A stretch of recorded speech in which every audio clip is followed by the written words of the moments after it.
So on today's show, we're going to talk about Cunard Cruise Lines and their accessibility and how they help passengers. If we're meeting for the first time, my name is Ken Edmonds. On this channel, I share information to help people that travel with challenges travel better and avoid the pitfalls. And I share helpful information for their friends and families as well. With me today, I have Alycia Oliphant, and she's with Cunard. She's going to talk to us about it. Alycia, you want to tell us a little bit about your background? Sure. Well, I'm a business development manager with Cunard, and I've been here for 25 years. I've been working with Cunard. I've seen us move from New York to Miami to LA, and now our headquarters are in the UK. But we've been more than 180 years, really making people's lives wonderful and fulfilling their dream vacations. So here I am today with small information, as much as I can give you. And really, we love to have people that, even if they have a disability or need special access, we have the ships for them. Okay, and it's really interesting as I'm looking forward to trying to get on board a Cunard ship this year. I had lots of plans for last year that kind of just all went out the window. And by the way, if you haven't subscribed to my channel, do so. I really appreciate it. And if you value the content that you hear, hit the like button. That'll share it with others. That way YouTube knows there's something worthwhile on it. Great. Okay.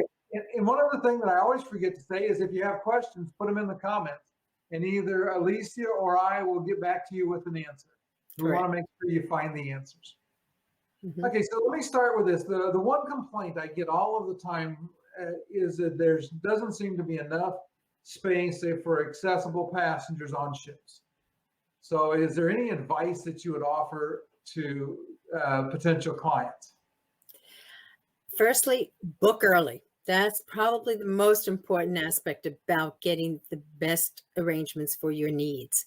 And be flexible, because sometimes there might be one stateroom available and the one that you're really looking for may not, but you have to be able to be flexible with that as well.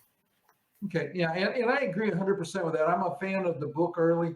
When you have challenges, you just need to build a little extra into your time frame to make sure that everything gets accommodated. It doesn't mean that you can't travel at the last minute, but it means that you may not get what you want if you book at the last minute.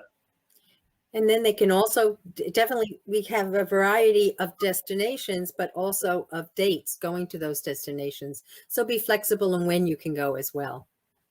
Yeah, I think that's very helpful. And the one thing that I encourage is book with your travel advisor, work with a travel advisor. It's one of the things that I do. But isn't that what you do, Ken? It is what I do. But even if you're not booking with me, book with a travel advisor, because they know how to get you the best possible service. They have contacts you won't have access to. So I really encourage that for people that travel with challenges. Find a travel advisor that can help with it, that understands the challenges associated, and then you'll have a much better results overall, because a lot of the things we'll talk about it, cabin selection, ports, a lot of these things are things that a good travel advisor will help you with. Absolutely, and that's who we work with all the time.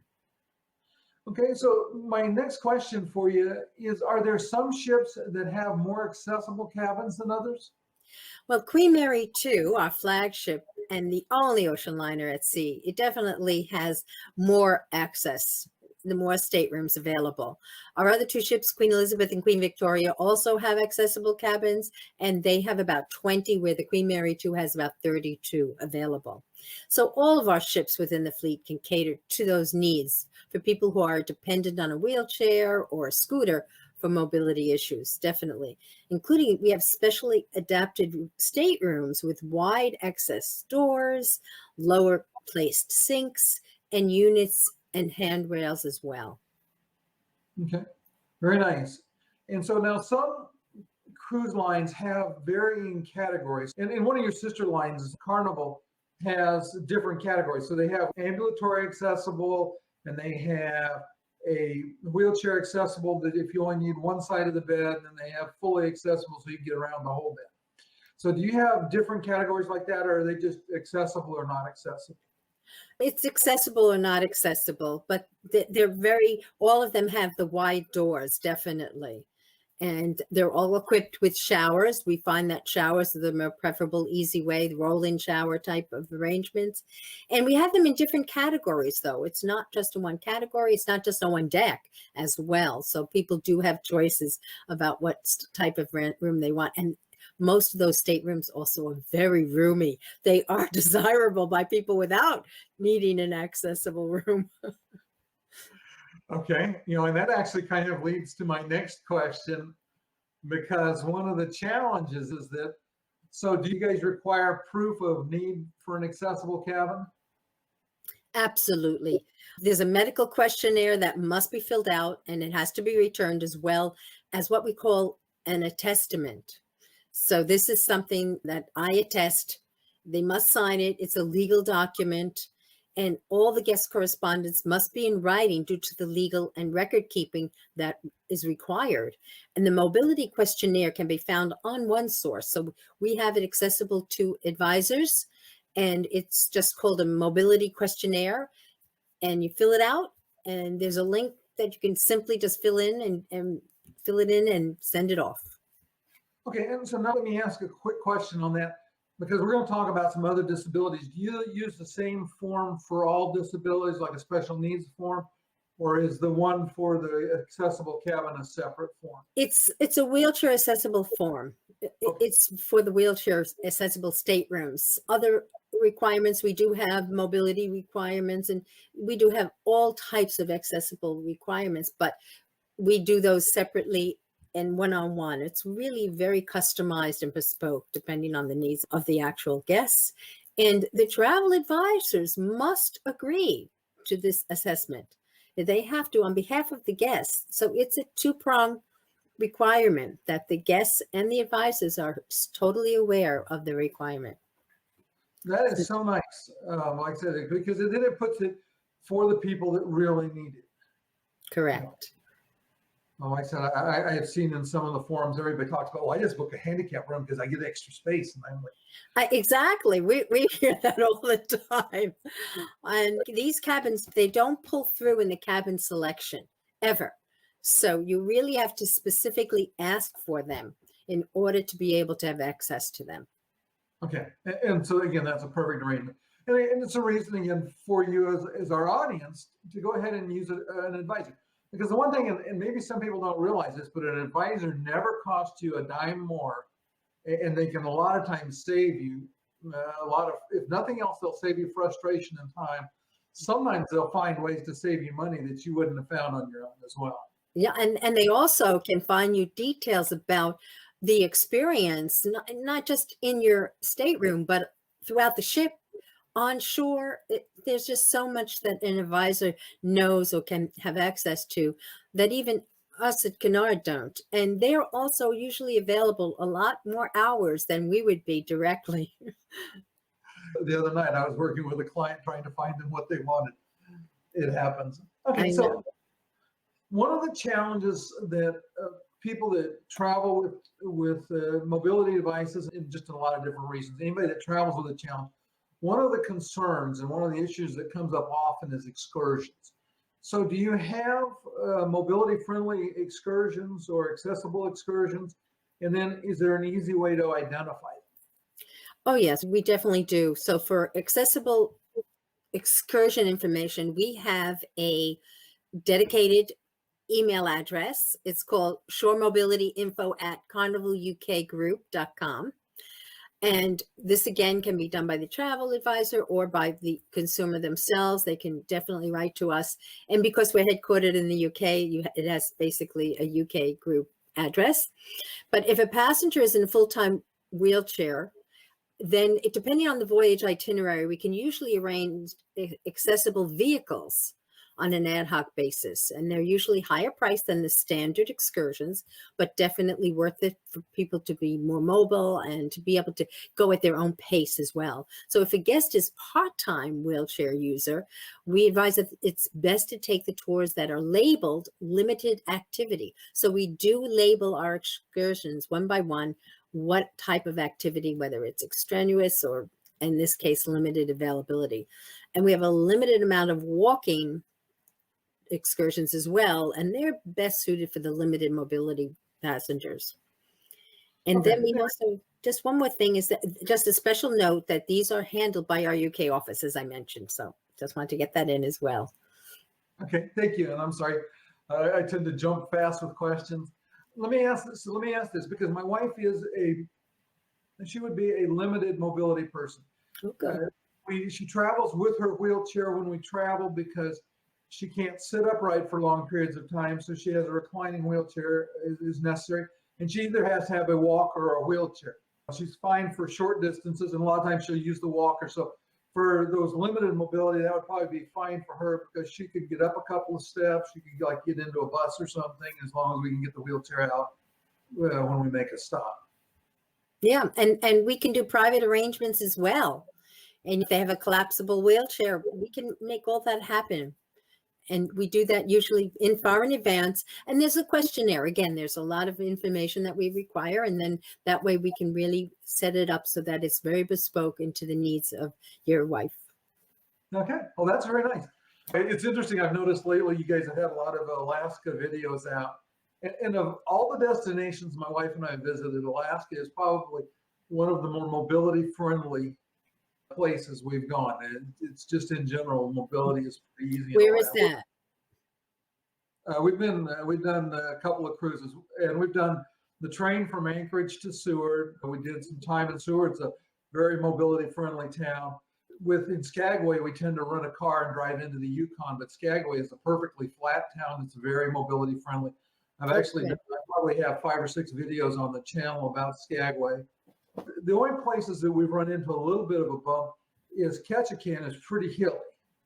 And so it's not as easy with a wheelchair if you're trying to push yourself as it would be, like I said, Skagway is.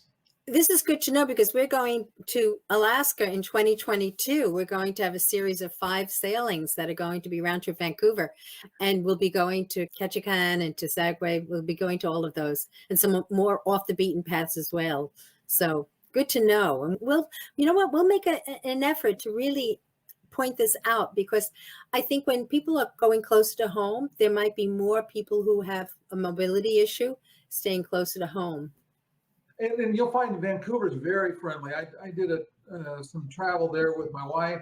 And then I did an interview on my channel with the Visitors Bureau there, and we talked about how friendly it is.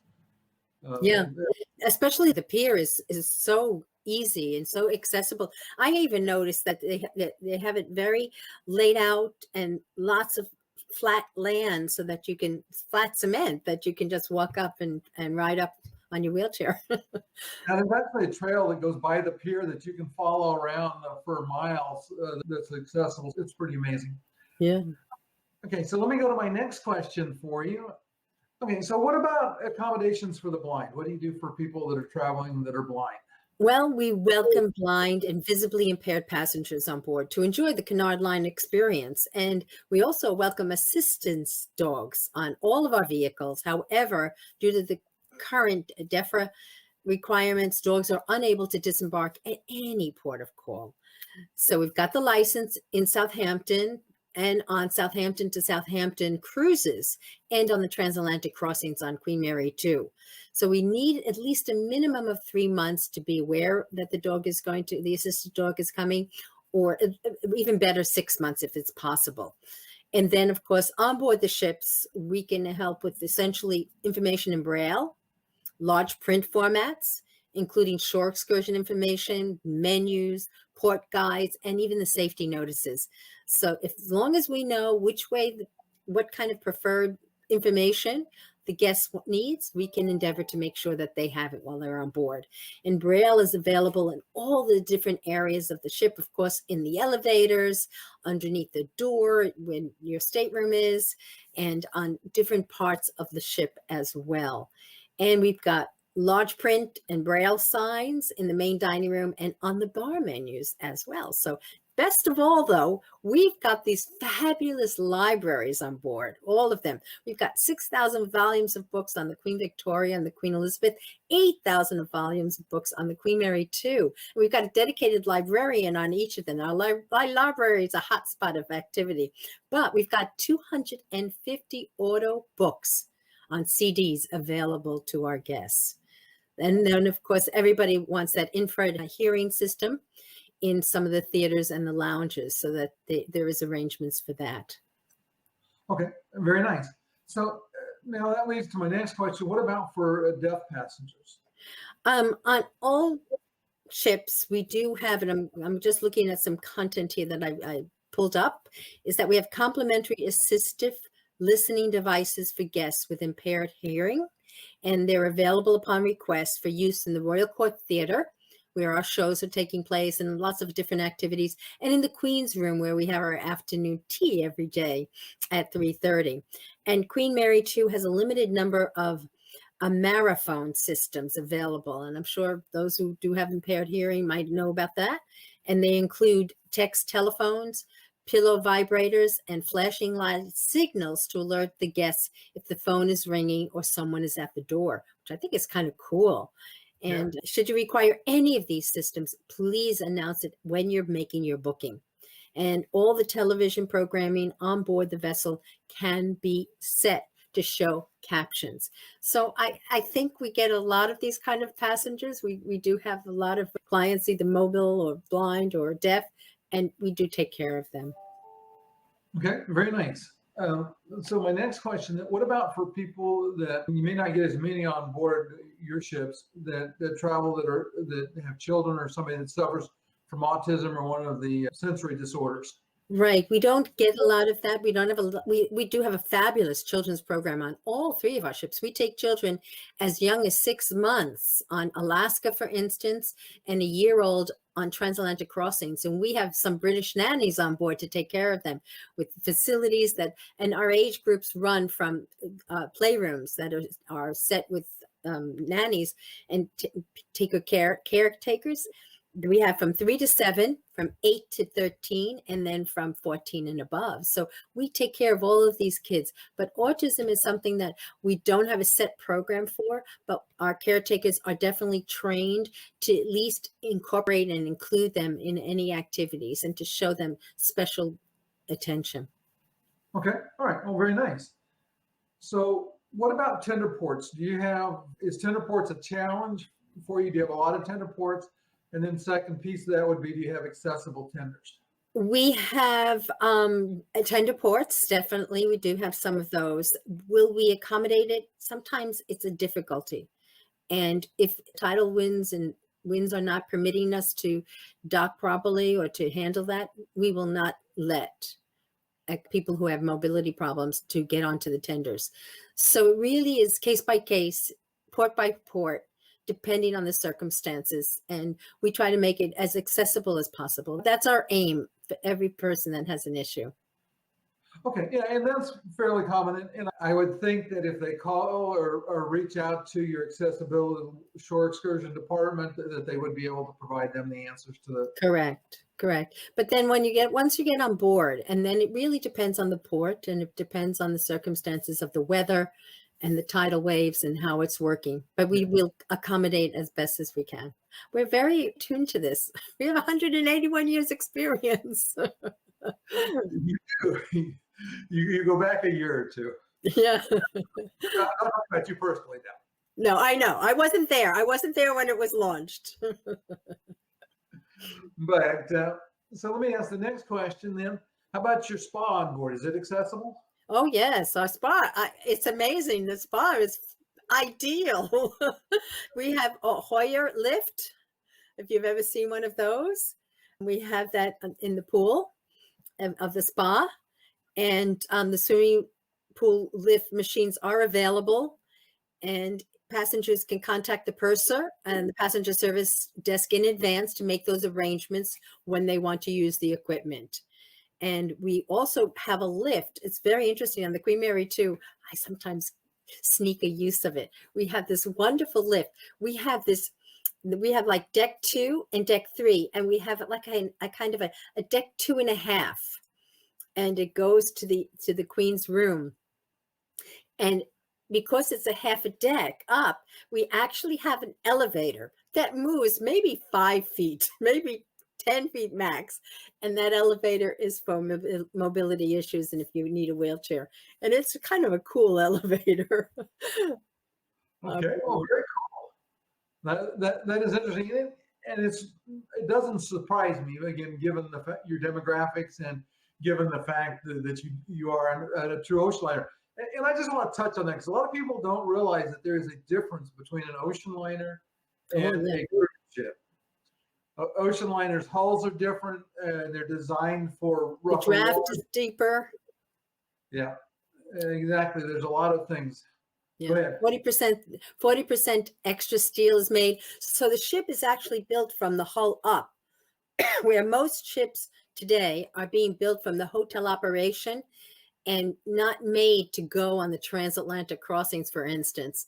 And we have a very V-shaped bow, and this cuts through whatever kind of weather. In fact, I'm going to segue here and tell you an experience I had. It was in a November crossing, and I'm sitting in the dining room, which is on deck 2 of the Queen Mary 2, and I look out the window, and the ocean had gone up above the water line, above the window line, rather. It had gone up. I was covered by water looking out the window, and my wine glass didn't move. And I look out and I said, "Wasn't that nice?" We continued our conversation.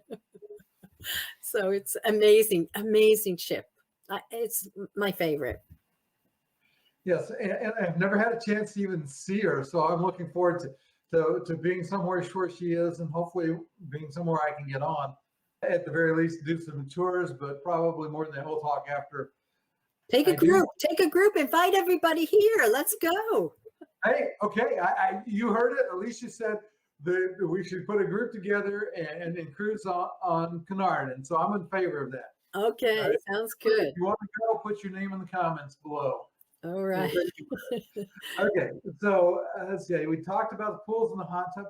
So let's start from their experience when they pull up to get off at the point of embarkation, and we'll talk about disembarkation at the same time. But so when they get to the port, they get out of whatever vehicle they got there on, how do you help them from the let's say the curb to the ship? To the curb to ship.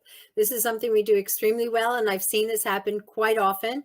We have a special line for those passengers with mobility issues, and they check in separately, and then we bring them to a waiting area if we have not yet started boarding yet, and then they will go on first. They will be the first guests to be going on board the ship. So they spend about 15 to 30 minutes getting on those guests onto the ship. And then they're escorted into their stateroom and shown every facility that's available to them and how it works, whether it's in the bathrooms or in the closets. The closets have the pull down shelves, as you know, or they're hanging your clothes up. And then there is always, of course, there's a steward or stewardess that will take care of their needs there in that room. But they're taken care of. They're with someone from our ship all the way through. So we have at the pier, at the curb, we have local staff that are taking care of them. And then they are brought onto the ship by one of our bellmen. And then we take them to their stateroom and they're taken care of by their actual steward there. So it's always manned and taken care of. And people do travel sometimes by themselves, but many times most people have a companion with them. So that also helps. Well, and that's very nice because I have been on several cruise lines, some that I've had to push my wife up the ramp and all the way onto the ship, without any help. And that gets to be a challenge because she winds up probably dragging the computer case off to one side and me pushing and her lap stacked up to the top of her head. So it's always nice when someone from the ship is there to help. And I've had different experiences. And my suggestion is always to say this before, when you're making your booking, when you're finalizing those points, is to say, how can I make sure, who at the pier should I speak with to make sure that this is taken care of? And they may be able to help you with that information as well. And, once they get in on the ship, as it's people who require a wheelchair or a scooter, it's not always available to have somebody on board. So it's much better to have a companion with you, such as yourself, with your wife.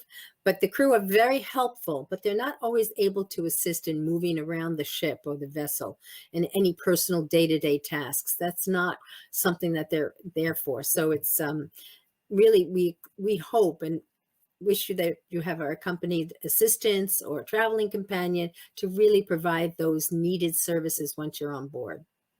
Yeah, and I don't think anybody would expect it on board, but like I said, that transition and just getting to your cabin, I love the fact that you let the people with mobility challenges and with challenges on first, because that avoids them having to try to fight their way through the lobby to get to the elevator. Because the one thing that I think all cruise lines should do is they should have somebody standing at least one elevator on every deck with a cattle prod. And that way the people with wheelchairs can actually don't have to fight to get into a lift. I've gotten to the point sometimes I block access so that, I let the people off and then we get in, because I've waited 3 or 4 or 5 times with people running around us to get in. You eventually get to a point you're like, okay, that's enough. I know. We do. Every cruise has people with mobility issues, but at the same time, we have a lot of people whose lifestyle is running up and down the stairs. So our elevators are really not always packed. I've never really, the only time I see them packed is when we used to do the mustard hour. And that's going to change now with this new environment that we live in. I think that's going to be a totally different picture. No information yet, but I have a feeling. Yeah, and that would be nice. I want to go back up to someone that's blind. Do you do a tour for the blind ones of the main areas of the ship, so they get like an orientation tour? I know some lines do, and I didn't ask about that. Oh, that's an interesting. I don't know. Let me find out. Okay, we'll put the answer in the comments. That'll be fine. You can find it and just send me an email, and I'll make sure it gets in the comments section. Okay, great. That's an interesting question. I definitely. I lost you. Are you there? There I am. Yeah. Okay. Yeah, all of a sudden, one of us lost signal for a minute. Okay. Okay. No, okay. Okay, that'll be good, because all of your sister lines do that, and so it occurred to me that I might need to ask that question. Okay, so now let's see, what do we have left? We did that. So let me ask about, actually, I'll ask about your accessible cabins. I have a couple things I didn't give you on the list, but there should be pretty easy questions. Do you have I'm assuming the accessible cabins have power doors? Power doors. That's probably something I don't have an answer for. Let me find out. I apologize. We'll find that one out too. It's getting pretty common where you either hit a button or an automatic. You know what? They do have that. They have that big box. Yes, you press that. Yes, they do have the power doors. Okay. I've never been in one. I mean, I've passed one when it's open, but I've never actually gone in one. But now that you say that, we have those big press the button doors that are like by my stomach. Okay, very good. And what about passengers that use oxygen? And I know you guys, the cruise line doesn't provide it, but I would assume that they can work with somebody like Scoot Around or Special Needs at Sea to get oxygen bottles on board. Yes, I have seen this before on board. I have seen passengers carrying this with them. So I don't have exact information, but I definitely can find out. And I have seen it work extremely well. People carrying their oxygen with them on a small hangar type of arrangement, and they bring it around with them. And some there was this one woman I remember seeing once. She had it like on a tummy pack, like one of those stomach packs. She was wearing it like that. Okay. And then what about food allergies? Well, that we take care of extremely well. And that's something, again, please let us know before you board. This is so important that we can really have all the needs that you have accessible in our kitchens and by our staff, and they're fully aware of it. We have, usually on the Queen Mary too, we have like 113 chefs and kitchen help. So there's definitely accommodations to arrange. Okay. And not that you have any good food on board, I'm sure. Oh, the best. Delicious. Yeah, that's one of the things, like I said, I miss cruising because I love eating. I love trying new things, which is one of the advantages of being able to cruise.